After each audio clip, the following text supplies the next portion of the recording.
Dzina la Tate ndi la Mwana ndi la Mzimu Woyera. Amen. Limba mtima. Monga wandichitira umboni lero, ukandichitirenso umboni ku Roma. Ambuye Yesu akumulimbitsa mtima Paulo pa zimene wakumana nazo. Mawu oyamba a tsiku la lero lomwe ndi lachinayi pa 2 June chaka cha 2022 akuchokera m'buku la ntchito za atumwi mutu wa 22 ndime ya 30 mpaka kumaliza kukafika mutu wa 23 ndime ya 6 kulekeza 11. Amene akutiwerengera mawu oyamba ndi a Francis Damaseke, a Catholic Main Organization kuchokera ku St. Patrick's Parish mu Archdiocese ya Lilongwe. Mthenga wabwino ndi monga adalembera Yohane mutu wa 17 ndime ya 20 kulekeza 26. Amene akutiwerengera mthenga wabwino komanso kutigawira mawu ndi Father Francis Damaseke, a National Coordinator for Catholic Social Communications and Research Commission. Tiyeni abale tisinkhesinkhe limodzi. Mawu a m'buku la ntchito za apostoli mutu 22 tiwerenga ndime ya 30, mutu 23 kuyambira ndime ya 6 mpaka 11. Mkulu wa asilikali uja adafuna kudziwa kwenikweni chifukwa chimene Ayuda adazanenezera Paulo. Choncho mmawa mwake adammasula, nalamula kuti akulu ansembe ndi onse a bwalo lalikulu la milandu la Ayuda asonkhane. Kenaka adabwera ndi Paulo namuyika pakati pawo. Pamene Paulo adaona ena mwa iwo ndi amgulu la Asaduki, ena amgulu la Afarisi, adanena mokweza mawu m'bwalo muja kuti, abale anga, inetu ndine Mfarisi, mwana wa Mfarisi.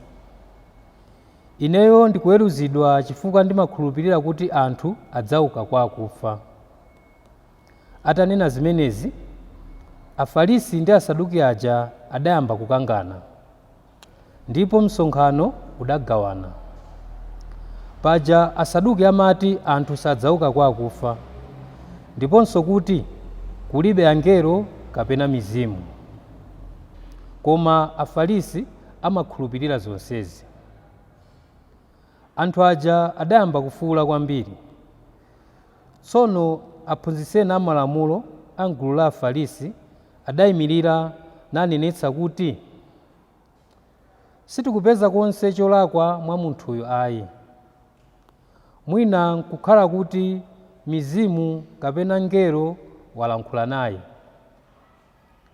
Anthu aja adafika pokangana koopsa, kotero kuti mkulu wa asilikali uja ankaopa kuti angamkadzule Paulo.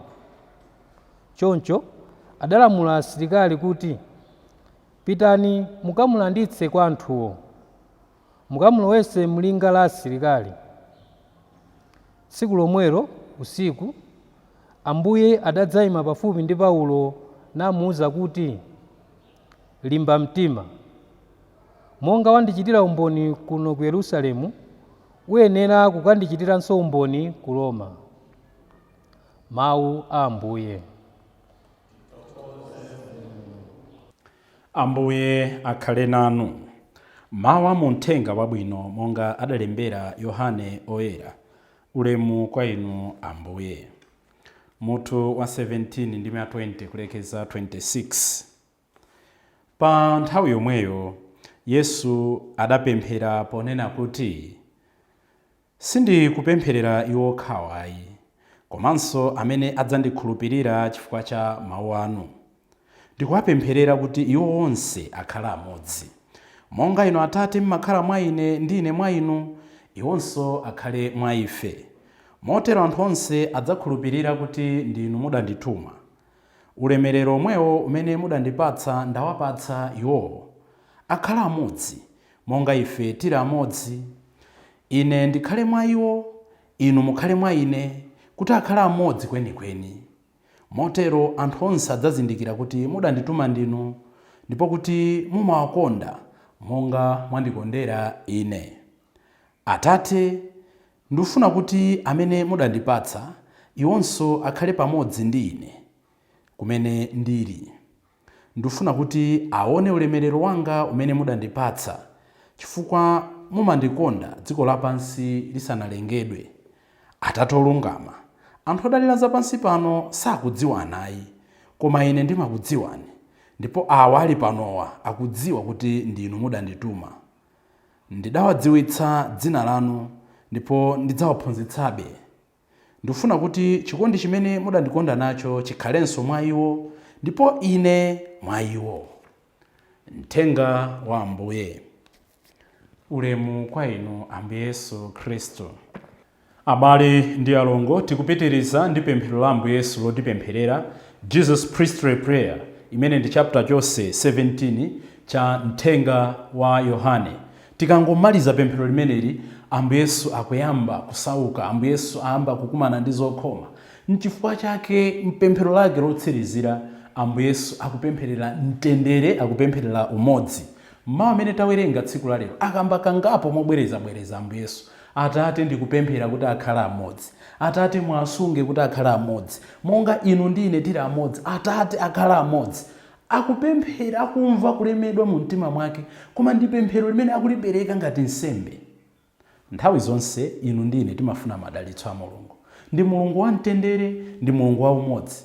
Tili bize kufuna Mulungu atidalitse, tili bize kufuna Mulungu atipatse mtendere, tili bize kufuna Mulungu atichitire zazikulu, koma at the same time sitikufuna kubweretsa zimene mwana wa Mulungu anapemphera mokhetsa misozi kuti tikhala amodzi. Ndemuona maubale ogawikana, mipingo yogawikana, zipani za ndale zogawikana, nkumati ndife tonse koma sitili tonse, tili dziko la chipwirikiti. Zimandimvetsa chisoni. Lero Ambuye Yesu aliyense mwa ife adzifunse, ndimatengako gawo lotani podzetsa mtendere. Miphakati kumaukirana parish imodzi. Zona ansembe kukhala ngati moyo wa mpikisano, kumapikisana osayanjana. Zona ayi, Atate akhala amodzi. Ambuye Yesu akuchitira kupemphera moti chonderera tikhala amodzi. Mukaona ngati zavuta kulalika pamaliro, ngati zavuta kuti anthu tatengera bwanji kwa Yesu Khristu, tenti zingoyimba makolasi basi nkumachita zisudzo. Koma ndithu khalekhaleni kupita pamaliro ena akulira, nkumalalikana mipingo zonyozana. Iwo aja sadziwa kupemphera, iwo aja sadziwa tsiku lenileni lopemphera, iwo aja amadya zoletsedwa, iwo aja sadziwa za ayi. Tiyeni malaliko athu akhale omanga, mapemphero athu akhale aumodzi. Atate mutikhululukire, Atate mutiyanjanitse. Inde tidasiyana koma tisakhale ufuna kuonetsa kuti ife ndiye tili patsogolo. Ngati tikufuna kuti tioneke kuti ife ndi amene tili patsogolo, tikhale patsogolo in moral excellence, kukhulupirika kwabwino, kuonetsa zitsanzo zabwino. Paulo oyera mmawa oyamba amutengera ku bwalo la milandu, amutengerawo ndi abale ake, Ayuda azake, Afarisi ndi Asaduki. Afarisi amakhulupirira pang'ono za moyo osatha, amakhulupirira kuti kuli mizimu, amakhulupirira kuti kuli tchimo, pamene Asaduki, the Sadducees, samakhulupirira kuti kuli moyo wina, samakhulupirira kuti anthu adzauka kwa akufa. Koma ulendowu agwirizana, moyo wawo wonse amakhala rivalry, kampu ya Afarisi apo, kampu ya Asaduki apo. Panali chinkulirano chokhachoka. Nthawi yokhayo yomwe Afarisi ndi Asaduki anagwirizana ndi nthawi imene anapanga upo lofuna kupha Ambuye Yesu, monga timamvera pa Mateyo 16 ndime 1, komanso tikawerenga mthenga wabwino wa Yohane mutu wa 11 ndime ya 40 kumatsika m'munsi. Anagwirizana, leronso akugwirizana kuti akampereke Paulo, amuphe Paulo. Tiliponso anthu ena timadana muzina ndi zina, koma monga tinenera mpemphero lathu la chikatolika, ena timapanga the opposite of our prayer. Mpemphero lathu timati mu mpingowo anthu olungama ayanjana pochita zabwino, koma ife ambiri timathandizana pochita zoyipa. Ndikangati aphungu mwalephera kugwirizana nkhani yachitukuko, koma mmakagwirizana pa nkhani yokweza allowance anu. Asaduki ndi Afarisi enyeni. Ndikangati talephera kupemphera limodzi ngati mipingo, koma timakagwirizana pa zinthu zimene zili zosayenera kugwirizana. Tinayitanidwa ngati Episcopal Conference of Malawi tizingoyankhula tsopano kuti tipite kwina kwake ku msonkhano mipingo yosiyanasiyana ya Chikhristu. Basi kumene kuja mipingo ina kumabakira zochotsa pakati zoona mpaka lero. Ayi. We may not be perfect, koma choipa ndi choipa, tisagwirizane pa choipa. Koma tingatulukemo bwanji pamene anthu akutisemera zinyawu, monga Asaduki ndi Afarisi anachita kunsemera zinyawu Paulo? Tingatulukemo bwanji pamene zinthu zathina m'moyo mwathu? Tingatulukemo bwanji kuti tipeze mtendere? Tingatulukemo bwanji kuti Mulungu atumize angelo ake? Yankho lake ndi lapafupi: kunena zoona. Always when we say the truth, and John was right in chapter 8 verse 32 of his gospel, choona chidzakupatsa ufulu. Say the truth. Choona chimapereka ufulu, choona chimakumbukika, choona chimatipatsa mtendere. Pamene Asaduki ndi Afarisi akumana pamodzi nkumpereka Paulo kwa akulu abwalo, Paulo wangonena zoona zake. Atampatsidwa mpata kuti ayankhule, akunena kuti abale anga, akuyamba ndi kuwalemekeza. Sananene kuti anthu ondizunza inu, abale anga, ine ndine Mfarisi ku nkhani ya chikhulupiriro, ndipo ndine mwana wa Mfarisi. Atangoyankhula mawu amene monga atapfera m'mawu yamba, pabwera commotion chipwirikiti. Say the truth. Chifukwa chani panabwera chipwirikiti? Asaduki samakhulupirira za kuuka kwa akufa, Afarisi amakhulupirira za kuuka kwa akufa. Choncho Paulo wadzichotsamo wasira kuti alimbane okhaokha, ndikuti Asaduki akulimbana ndi Afarisi ku nkhani ya kuuka kwa akufa, amusiya Paulo. Say the truth, you be free. Ndiri mmavuto, ambiri tiri mmavuto because of concealing truth. Ndikapita pa gulu ndingonena ndine wansembe, full stop. Zina zimene zikanatha kuchitika pamenepo I'll avoid. Mwapita koenda ingonenani the truth, I'm a married person. Mupanga avoid zambiri. Koma umakhala ineyo mwakuti ndine wapabanja, ndine wansembe, ndine mkatolika, full stop. Koma we hide our identities. And timadziwa the reason why we hide the truth, why we hide our identities. Paulo akuomboka chifukwa chongonena choona. Tiphunzire kunena choona. Choona sichidzafuna kwati tidzidzimutsa kutulo, choona chidzakhala choona. Ngati ukudziwa kunena kuti sunabe ndalama kudzidzimutsa kutulo, udzayankha choona. Choona chizitipatsa ufulu, choona chimapereka ufulu. Chachiwiri tikumva kuti pakati pa usiku mngelo wa Ambuye anamuyankhula Paulo: monga wandichitira umboni, limba mtima ukandichitirenso umboni kumene ukupita ku Roma. Monga wandichitira umboni kuno ku Yerusalemu, ukandichitirenso umboni ku Roma. Take courage, as you've borne witness here in Jerusalem, also do the same in Rome.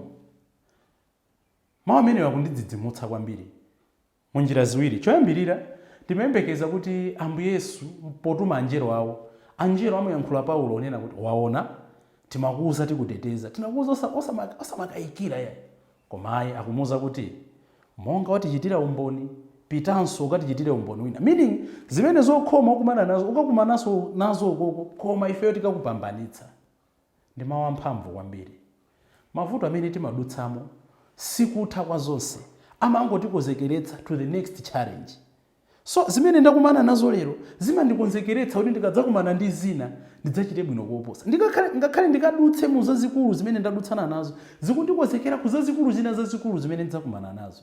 Ambiri timaganiza kuti ndikangonjoka m'mavuto awa ndikuti moyo wanga uziyenda miya. Ayi, Ambuye amatipanga build, Ambuye amatikonzekeretsa, akatipatsa kavuto kakang'ono tikadutsamo, amadziwa kuti tsopano tapanga graduate, tikadutsanso mukavuto kena amatidziwa kuti tikukhwima. Choncho sindingembekeza kuti vuto limene ndimakumana nalo mu nsembe ndili ndi zaka ziwiri mu nsembe, ndi vuto limene ndizikumana nalo zaka 5 mu nsembe kapena zaka 15. Ejili yonse, msinkhu uliwonse umakhala ndi mavuto ake. Koma timavuto tapadzana tindikonzekeretse kuti ndinyamule bwino vuto la lero. Moyo opanda mavuto si moyo. Moyo wa mavuto ndi umene umatithandiza kuti tikhwime, tithe msinkhu, tintumikire bwino Ambuye. Koma chachikulu ndichonera kuti tiziphunzira. So tisiye kumafunsa tikakumana ndi vuto kuti why me, oh Lord? Mafuna akhale ndani? Ambuye Yesu adakuona kuti iweyo you are the best to handle mavuto ngati amenewa. Wakumana ndi chidako, Ambuye adaona kuti iweyo you are the best person to handle that. Wakumana ndi mkazi olongolola, Ambuye adaona kuti you are the best to handle that. Akhristu ena timadandaula tili ndi wansembe ovuta, adakuona ndi kuti you are the best parish to handle that priest. Wansembe uli parish ya Akhristu onyinyirika pa chitukuko, Ambuye adaona kuti you are the best person to handle that. muli maubale amene ena samakuyamikirani, samabweza zabwino zimene mmachitira, mudaphunzitsa sukulu ana osayamika, Ambuye adaona kuti you are the best person to handle that situation, akadapatsa ena akadafa ndi BP. So tisiye kumfunsa Mulungu pamene watipatsa vuto, chifukwa adaona kuti ifeyo ndi amene oyenera mtanda umenewo. Ndeti kunena kuti Ambuye adamuyankhula Paulo, tisaganize kuti kudali kuyankhula kongoti ayi Paulo umachita waona kuti awa Ambuye awa anjelo a Mulungu. Ayi, it means kuti Paulo atabwerera kwawo anakakhala kumapemphera, nkumalingalira zachitika. Mkatikati mwa kupempheramo amamva liwu lina likumuwuza kuti usakayike, usabwerere mbuyo, pita ukandichitire umboni. Ngati sitimakhala ndi nthawi yoti zimene zachitika, zimene takumana nazo, zabwino ndi zoyipa zomwe, zokhoma ndi zokondwetsa zomwe, nkumakhala ndi nthawi yolumikizana ndi Mulungu wathu, sitidzamva liwu la Mulungu likuyankhula kwa ife. Potsirizira taona kuti mkulu wa bwalo adamutenga Paulo nkumuombola. Lachisanu lapitali timaonanso Galio akumuombola Paulo. Mulungu amatumiza anjelo ake kuti azititeteza. Adatiuza kuti sindidzakusiyani nokha. Koma inu ndine zikamachitika zinthu sitimafuna kumvetsera ndi kudzifunsa kuti zikuchitikazi Mulungu akuyankhula chani, kapena anthu andithandizawa kuti si Mulungu kuti ndithokoze. Tapempha Ambuye lero atilimbitse mtima monga anachitira ndi Paulo uja, kuti umboni wathu kuti Yesu adauka kwa akufa usabwerere mbuyo potengera mavuto amene tikukumana nawo tsiku la lero. Dzina la Tate ndi la Mwana ndi la Mzimu Woyera. Amen. Lodada kuna dulo, tibwana chizimuka,